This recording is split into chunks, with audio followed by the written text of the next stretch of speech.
Aminado ang pulisya na hirap pa rin silang matunton si Atong Ang na ipinaaresto kaugnay ng missing sa Bungeros. Marami pa kasi siyang mga ari-arian na hindi pa matukoy ng mga otoridad. Nakatutok si Marisol Abduraman. Inilabas ngayon ng PNP ang poster na ito.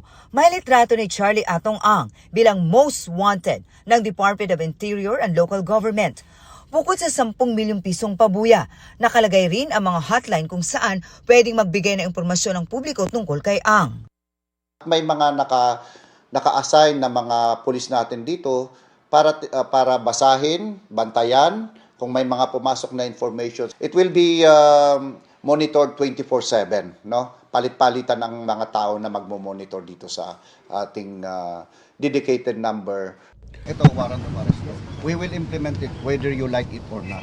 Okay? Mula sa kanyang bahay sa Pasig City, Mandaluyong, mga ari-arian sa Laguna at Batangas, ginalugad na ng mga otoridad pero bigo silang makita si Ang. Where is Atong? That we don't know yet. And again, wala kaming specific pa kung saan.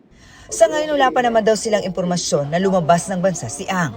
Patuloy daw na binavalidate ng CIDG ang mga impormasyon na kanilang natatanggap hinggil kay Atong Ang. Pero aminado sila na hanggang ngayon, hirap pa rin silang matukoy ang kinaroroonan ng nasabing pugante. Lahat ng mga pwede niyang pagtaguan ay pinupuntahan po natin.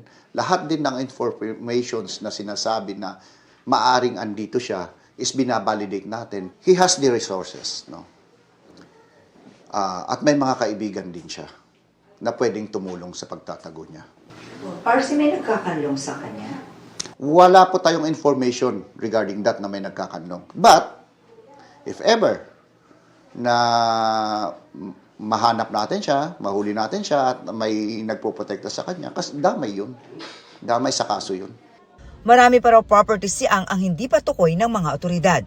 Hanggat di pa naaaresto, hindi uusad ang kaso laban kay Ang na kidnapping with homicide at kidnapping and serious illegal detention, kaugnay ng mga nawawalang sabungero.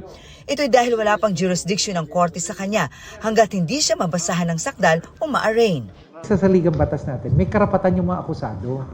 Hindi ka pwedeng akusahan kung wala yung karapatan mong iharap sa'yo yung testimonya. Di ba? Nung laban sa'yo, nagre-reklamo. Pati sa arraignment, kailangan presente ka.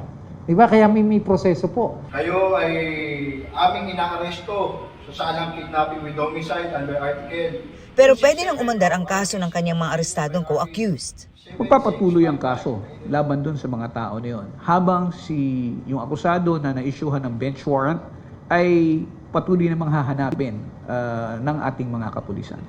Para sa GMA Integrated News, Marisol Abduraman, nakatuto 24 oras.